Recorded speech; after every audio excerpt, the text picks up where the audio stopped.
ಎಂದಿನಂತೆ ಮತ್ತೊಂದು ಚಿತ್ರದ ಜೊತೆಗೆ ಗುಮ್ಟಿ ಎನ್ನುವ ಸಿನಿಮಾವನ್ನು ಹೊತ್ತು ಬಂದಿದ್ದೇವೆ. ನನ್ನ ಆವತ್ತಿಂದ ಇವತ್ತಿನ ತನಕ ನನ್ನನ್ನು ಬೆಂಬಲಿಸ್ತಾ, ಕತ್ತಲೆ ಕೋಣೆಯಿಂದ ಹಿಡಿದು ಇವತ್ತು ಗುಮ್ಟಿ ತನಕ ನನ್ನನ್ನು ಬೆಂಬಲಿಸ್ತಾ ಬಂದಿರುವಂತಹ ನನ್ನ ಮಾಧ್ಯಮ ಮಿತ್ರರಿಗೆ ಮೊದಲನೇದಾಗಿ ಧನ್ಯವಾದಗಳನ್ನ ಹೇಳ್ತೇನೆ.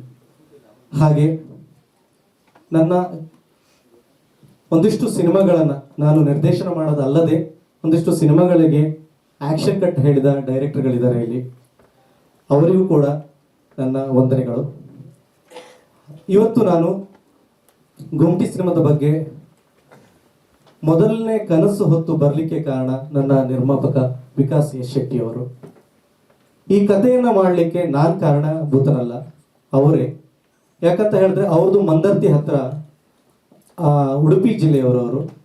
ಆ ಭಾಗದಲ್ಲಿ ಜಾಸ್ತಿ ಗುಮ್ಟಿ ಸಮುದಾಯದವರು ಇರೋದ್ರಿಂದ ನನ್ನಕ್ಕಿಂತ ಹೆಚ್ಚು ನಾನು ನಕ್ಸಲ್ ಪೀಡಿತ ಪ್ರದೇಶ ಮುದೂರು ಕೊಲ್ಲೂರು ಭಾಗದವನು. ನಮ್ಮ ಕಡೆ ಈ ಗುಮ್ಟಿ ಆಚರಣೆ ಕಮ್ಮಿ. ಅಂದರೆ ನಮ್ದು ಒಂದೇ ಜಿಲ್ಲೆಯಾದರೂ ಕೂಡ ನಾವು ಸ್ವಲ್ಪ ಮಲೆನಾಡು ತಪ್ಪಲ ಪ್ರದೇಶದವರು. ಆ ಗುಮ್ಟಿ ಬಗ್ಗೆ ನಾವು ಮೊದಲೆಲ್ಲ ವರದಿಗಳನ್ನು ಮಾಡ್ತಾ ಇದ್ದೀವಿ. ಮಾಧ್ಯಮದಲ್ಲಿ ವರದಿಗಾರನಾಗಿರುವಾಗ ಪ್ರತಿ ವರ್ಷ ಹೋಳಿ ಹಬ್ಬಕ್ಕೆ ಅದನ್ನು ವರದಿಗಳನ್ನ ಮಾಡ್ತಾ ಇದ್ದೀನಿ. ಅದರ ಆಳ ಗೊತ್ತು, ಅಂತರ ಗೊತ್ತು, ಅದ್ರ ಬಗ್ಗೆ ತುಂಬ ಇಂಟ್ರೆಸ್ಟಿಂಗ್ ಆಗಿರುವಂಥ ವಿಚಾರಗಳು ಗೊತ್ತು. ಈ ವಿಚಾರಗಳನ್ನು ಇಟ್ಟುಕೊಂಡು ಇದ್ರ ಬಗ್ಗೆ ಏನೋ ಮಾಡಬೇಕು ಅಂದ್ಕೊಂಡಿದ್ದೆ. ಅದೇ ಟೈಮಿಗೆ ನನ್ನ ವೇವ್ಲೆಂತಿಗೆ ಹಿಡಿಸುವಂಥ ಒಬ್ಬ ನಿರ್ಮಾಪಕ ಅವರಾಗಿ ಅವರು ಆತ್ಮೀಯರು, ಅವರು ಸಂದೇಶ ಒಂದು ಕೆಲಸ ಮಾಡಿ ಈ ಗುಮ್ಟಿ ಬಗ್ಗೆ ಒಂದು ದೊಡ್ಡ ಸಿನಿಮಾ ಮಾಡ್ಬೇಕಂತಾನೆ ಅವರು ಕನ್ಸೊತ್ತಿತ್ತು. ಪ್ರಸ್ತುತ ಚಿತ್ರರಂಗದ ಪರಿಸ್ಥಿತಿ ಸರಿ ಇಲ್ಲದ ಕಾರಣ ನಾನು ಹೇಳಿದೆ, ಅಣ್ಣ ಅಷ್ಟು ಬಗ್ಗೆ ದೊಡ್ಡದಾಗಿ ಆಲೋಚನೆ ಮಾಡೋದು ಬೇಡ, ಚಿತ್ರರಂಗ ಸರಿ ಹೋಗ್ಲಿ, ಹಾಕಿದ ದುಡ್ಡು ಬರುತ್ತೋ ಇಲ್ಲೋ ಗೊತ್ತಿಲ್ಲ ಅಂತ ಪರಿಸ್ಥಿತಿ ಚಿತ್ರರಂಗಕ್ಕಿದೆ. ನಾವು ನಿಧಾನವಾಗಿ ಮಂದಗತಿಯಲ್ಲಿ ಹೋಗೋಣ. ಜನ ಥಿಯೇಟ್ರಿಗೆ ಬರ್ತಾ ಇಲ್ಲ, ಇವತ್ತಿನ ವ್ಯವಸ್ಥೆ ತುಂಬಾ ಹದಗೆಟ್ಟಿದೆ, ಅದು ಸರಿಯಾದ ಮೇಲೆ ಸಿನಿಮಾ ದೊಡ್ಡ ಪ್ರಮಾಣದಲ್ಲಿ ಮಾಡೋಣ, ಇದೇನು ಜಾಸ್ತಿ ತಲೆಗೆಡಿಸ್ಕೊಳ್ಳುವಂಥದ್ದು ಏನಿಲ್ಲ ಅಂತ ಹೇಳಿ ಕೈ ಹಾಕಿದ್ವಿ. ಆದರೂ ಕೂಡ ಒಂದು ಹಂತಕ್ಕೆ ಸಿನಿಮಾ ಬಜೆಟ್ ಕೊಟ್ಟಿದ್ದಾರೆ.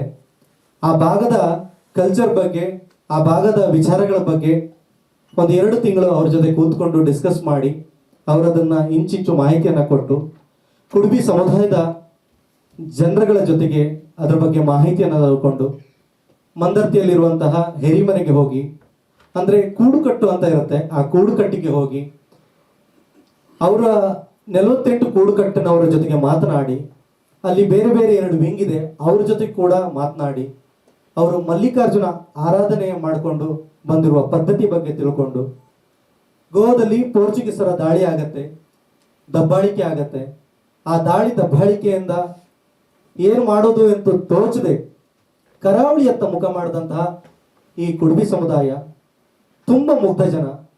ಕರಾವಳಿಯಲ್ಲಿ ರಾಜಮನೆತನದ ಆಶ್ರಯನ ಪಡೆದುಕೊಳ್ತಾರೆ. ಹಿಂದೆಲ್ಲ ರಾಜಮನೆತನದ ಪದ್ಧತಿ ಇತ್ತು, ನಮ್ಮ ಕರಾವಳಿ ಭಾಗದಲ್ಲ ಎಲ್ಲ ಕಡೆನೂ ಇತ್ತು.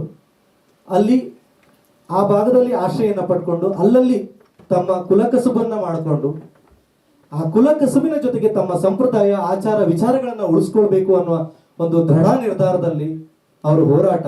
ಇವತ್ತು ಕೂಡ ಆವಾಗ ವೇದಿಕೆಯಲ್ಲಿ ನಮ್ಮ ಗುಂಪಿ ಸಮುದಾಯದ ಸೋದರರಿಬ್ಬರು ಮಾತಾಡ್ತಾ ಇರುವಾಗ ನಿಮಗೆ ಅನಿಸ್ತಿರ್ಬೇಕು ಎಷ್ಟು ಮುಗ್ಧತೆ ಅವರಲ್ಲಿದೆ, ಕಲ್ಮಶ ಇಲ್ಲ. ಅಂದ್ರೆ ಆ ಕತೆ ಮಾಡುವಾಗ್ಲೂ ಕೂಡ, ಅವ್ರ ಮನೆಗೆ ಹೋಗುವಾಗ್ಲೂ ಕೂಡ ಅವರು, ನೀವು ಸಿನಿಮಾ ಮಾಡೋದಾದ್ರೆ ಅಡ್ಡಿಲ್ಲ, ನಾನ್ ವೆಜ್ ಬಿಟ್ಟು ಬರಬೇಕು, ನಾವು ಮಲ್ಲಿಕಾರ್ಜುನನ ಆರಾಧನೆ ಮಾಡ್ತೀವಿ, ನೀವು ಖಾಲಿ ಚಪ್ಪಲೆ ಹಾಕಬಾರ್ದು, ಹೀಗೆಲ್ಲ ವಿಚಾರಗಳನ್ನ ನಮ್ಗೆ ಹೇಳಿದ್ರು. ಅವ್ರ ಜೊತೆಗೆ ನಮ್ಮ ಇಡೀ ತಂಡ, ಇವರಂತೂ ಭಟ್ರು, ನಾನ್ ವೆಜ್ ತಿನ್ನಲ್ಲ, ನಮಗಂತೂ ಡೈಲಿ ನಾನ್ ವೆಜ್ ಬೇಕು, ಶೆಟ್ರು ನಾವು. ಹಾಗಾಗಿ ನಮಗೆ ಒಂದಿನ ಮೀನಿಲ್ಲ ಚಿಕನ್ ಇಲ್ಲ ಅಂತ ಹೇಳಿದ್ರೆ ಆಗೋದಿಲ್ಲ. 45 ದಿನ ಅವ್ರ ಜೊತೆಗೆ ನಾವು ಎಲ್ಲ ಕೆಲಸಗಳನ್ನ ಮಾಡಿದ್ವಿ. ಅಷ್ಟೇ ಶ್ರದ್ಧೆಯಿಂದ ಭಕ್ತಿಯಿಂದ ಮಾಡಿದ್ವಿ.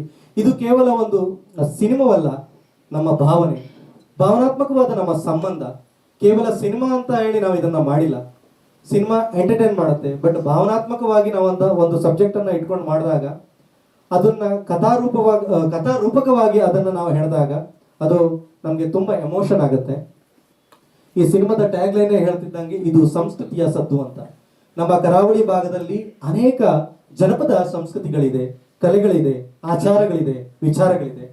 ಹಾಗೆ ಈ ಗುಮ್ಟಿಯು ಕೂಡ ಒಂದು ವಾದ್ಯ, ಒಂದು ತಬಲ ಹೆಂಗೆ ನಾವು ಹೇಳ್ತೀವಿ ಬೇರೆ ಭಾಗದಲ್ಲಿ, ಇದು ಕೂಡ ಒಂದು ವಾದ್ಯ. ಮಣ್ಣಿನ ಮಡಿಕೆಯ ಮೇಲೆ ಒಂದು ಚರ್ಮದ ಹೊದಿಕೆಯನ್ನ ಇಟ್ಟಿರುವಂತ ಒಂದು ವಾದ್ಯ. ಇವರದೇ ಆದ ಒಂದು ಬಹುತೇಕ ಹಲವಾರು ಇಂಟ್ರೆಸ್ಟಿಂಗ್ ವಿಚಾರಗಳಿದೆ. ಇವರು ಹಕ್ಕಿ ಪುಕ್ಕಗಳನ್ನ ಹೇಗೆ ತೆಗಿತಾರೆ, ಒಂದು ಹಕ್ಕಿಗೂ ಕೂಡ ನೋವು ಮಾಡದೆ ಅವ್ರು ಹಾಕಿರುವಂತ ಗರಿಯನ್ನ ಹೇಗೆ ತೆಗಿತಾರೆ ಅನ್ನೋ ವಿಚಾರಗಳು. ಗಮ್ಮನ್ನ ಇಟ್ಟು ಹಕ್ಕಿ ಪುಕ್ಕಗಳನ್ನ ತೆಗಿತಾರೆ. ಆ ಹಕ್ಕಿ ಇಂಥ ದಿನ ಬಂದು ಅಲ್ಲಿ ಕೂತ್ಕೊಳ್ಳುತ್ತೆ ಅನ್ನೋ ಒಂದು ಸೂಕ್ಷ್ಮತೆ ಈ ಜನಾಂಗದಲ್ಲಿದೆ. ಇವೆಲ್ಲವೂ ಕೂಡ ತುಂಬಾ ಇಂಟ್ರೆಸ್ಟಿಂಗ್ ಆಗಿದೆ. ನಮಗೆ ಅಚ್ಚುಕಟ್ಟಾಗಿ ನೀಟಾಗಿ ಈ ಜನಪದ ಕಲೆಯನ್ನ ಯಾವ ರೀತಿ ಹೆಣೆಯಬೇಕು, ಈ ಕಥೆಯನ್ನ ಯಾವ ರೀತಿ ಪ್ರೆಸೆಂಟ್ ಮಾಡಬೇಕು ಅನ್ನೋದ್ರಲ್ಲಿ ನಮ್ಮ ಒಂದು ಹಂತಕ್ಕೆ, ನಮ್ಮ ವಿವೇಚನೆಗೆ ತಕ್ಕಂಗೆ ನಾವು ಮಾಡಿದ್ದೀವಿ. ಎಲ್ಲರೂ ಬೆಂಬಲಿಸಿ. ಇನಾಮ್ದಾರ್ ಅನ್ನುವ ಒಂದು ಕಮರ್ಷಿಯಲ್ ಕಂಟೆಂಟ್ ಓರಿಯೆಂಟೆಡ್ ಸಿನಿಮಾ ಬೇರೆ, ಗುಮ್ಟಿ ಅನ್ನುವ ಒಂದು ಸಂಸ್ಕೃತಿಯ ಸದ್ದು ಇನ್ನೊಂದು ಆಯಾಮ. ಕನ್ನಡದಲ್ಲಿ ಕಂಟೆಂಟ್ ಓರಿಯೆಂಟೆಡ್ ಸಿನಿಮಾ ಬೇಕು ಅಂತ ಇದ್ದಾರೆ. ಹಾಗಾಗಿ ನಾವು ಗುಮ್ಟಿ ಹೊತ್ತು ಬಂದಿದ್ದೀವಿ. ಗುಮ್ಟಿ ಸದ್ದನ್ನ ನಾವು ಮಾಡ್ತೀವಿ.